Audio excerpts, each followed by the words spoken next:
We'll now call the Planning Advisory Committee meeting to order. Tonight is Tuesday, October 29th, 2024, and it's 5 o'clock.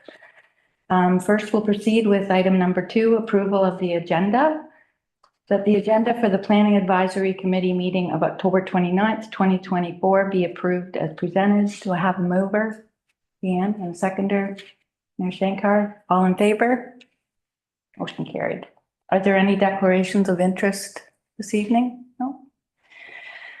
Minutes of the meeting. Item number 4 is a motion to approve the minutes of the previous meeting. I have a recommendation that the Planning Advisory Committee minutes dated August 29th, 2024 be accepted as presented. To have a mover, Mayor Shankar, and a seconder, James. Is there any discussion on the minutes? No, seeing none. All in favor? Motion's carried.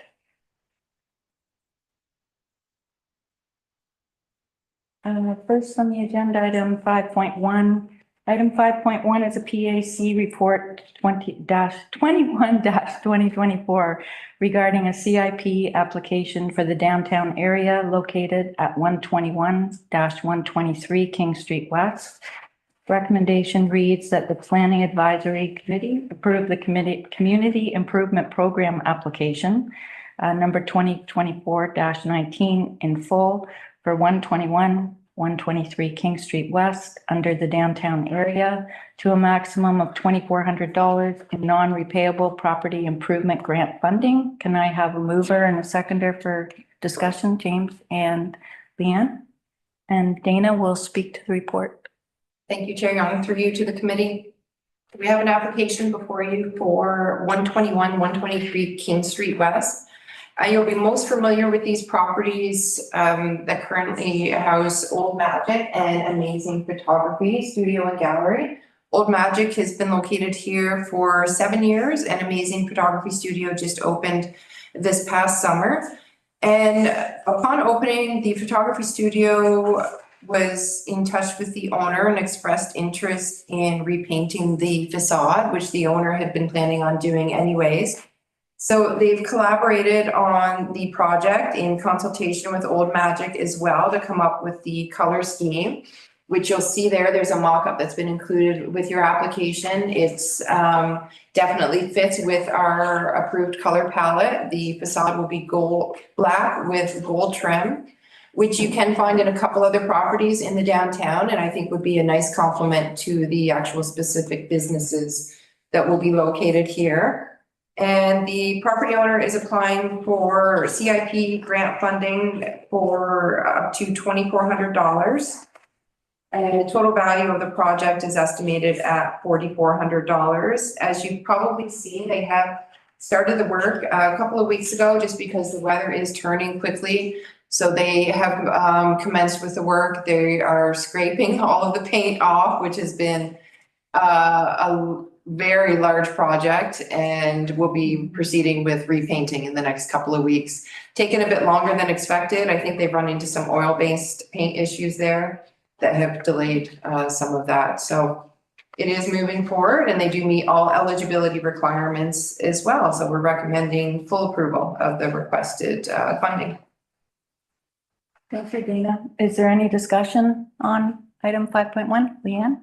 Thank you, Madam Chair. Just wondering if they're going to, I see in the picture, both pictures, that the cement into the two businesses is, I don't know, are they going to be looking at repairing that a little bit, or? So they don't have any plans for improvements aside from the facade repainting currently, but they are moving forward with additional improvements. Signage is going to be coming for both of the businesses, and the property owner has identified some other improvements he'd like to make to the entrance and the doorway. It is a raised curb, so we're actually working with these businesses on a stopgap measure to bring in a portable ramp, which will help provide accessibility for anyone entering both of those businesses. And I think what you're actually seeing in one of those, like the repainting, that will be painted, yes. If that's what you're asking, that front portion, the raised edge, yes, but they won't repaint the actual step portion. just to avoid any slip hazard. I think they just forgot to include that little piece in their mock-up. It's great. Yeah, that was a question I had too. But, so are they gonna apply again for signage? Down the road, yeah, each business intends to apply for signage funding for the new year. And that doesn't, is there just a certain amount that you can get? There are some limitations, but because they would be requesting funding for a completely different project, as long as you aren't requesting funding to redo the same work, then they would be eligible to apply. And not to be nitpicky, but so they're applying, the total project is 4,400, but they're applying for 2,400? So they would receive, they can only request up to half the project value. Right, but 2,400 is more than half. It is, it would be prorated, they would never receive more than half. They just built in a little bit more of a request in Just case in case. their estimates were wrong. I figured that, but it's good to ask the question. And they have not requested permit fees because there would be no permit fees associated with this project. No, I've seen the work they're doing. It's right across the street and it will look a lot better. It will look a lot better. Is there any other discussion? No? Okay. Now call the question. All in favor? Motion carried. Item 5.2, the CIP financial record. Our CAO treasurer, Matthew Armstrong, will speak to this item. Thank you very much, Madam Chair. So just going through, just not really a lot of change from last time. Did want to point out a couple of things. One is since 2018, the town has approved over $1 million in CIP grants. So, you know, that shows you in that 6-year period, certainly a lot of progress has been made and the town has been a huge supporter of that. I also want to point out that to date, there's been 77 total projects approved. This makes 78. And that also brings our total number of projects this year to 20, which is the most we've had since 2018. So again, I think that's really good news that people are participating in it. They're investing money. The town is investing money. And really, I think that shows in where the downtown has come from in where it's going in the last 5-6 years. So just wanted to highlight some of those, and we are certainly towards the end of our total funds for the year. We have about $1,400 left, but we still have a couple that are open and looking to see if they'll actually have a little bit of variance that we are expecting. Also, I did also want to point out that we only have projects in progress. Of the total, there's only 20 that are in progress, and it's only from last year and this year. So it's not that we have them open for long periods of time. And so anything that did lapse or go over, we've closed that out, and then they're free to reapply if they so choose. I also did want to point out on a slightly unrelated subject, but could have an impact on applications, is that we will be proceeding with letters to businesses that haven't conformed to the sign bylaw. And the Planning Advisory Committee is a body that adjudicates any exceptions to those. So letters will be going out by the end of this week. They'll be given until the end of April to comply. And so we expect there to be some applications for exceptions, and wanted to make the group aware of that over the next few months, we certainly want to bring everyone up to the standard when it comes to signage, and so that might prompt applications for CIP, and it also might prompt exceptions. So just wanted to make you aware of that. Thank you. Thank you, Matthew.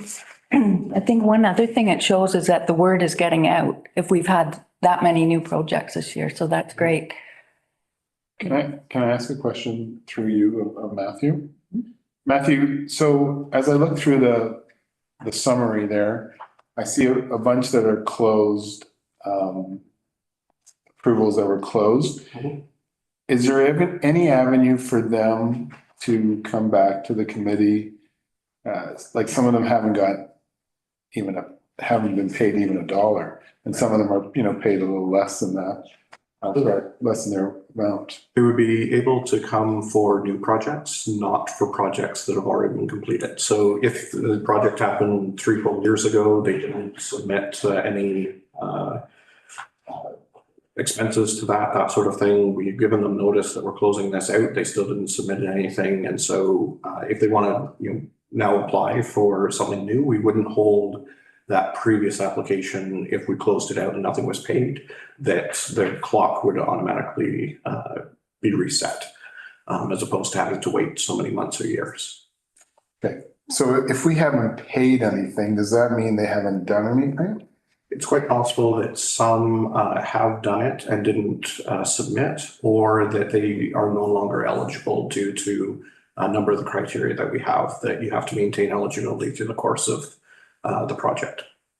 And some of those criteria are like being up to date with your taxes. I know that was one. Up to date with your taxes, that you have no outstanding orders on the building, that you're compliant with fire code, those types of things. So there's a number of criteria that we have that you have to maintain in order to maintain your eligibility for that particular grant. And if you fail to do so, then the grant becomes closed. Very good. Thank you. Any other discussion? No?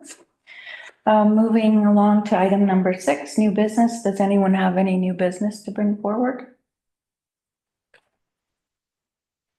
There's no questions from the media. So item number 8 is adjournment. I have a recommendation that the Planning Advisory Committee meeting be adjourned.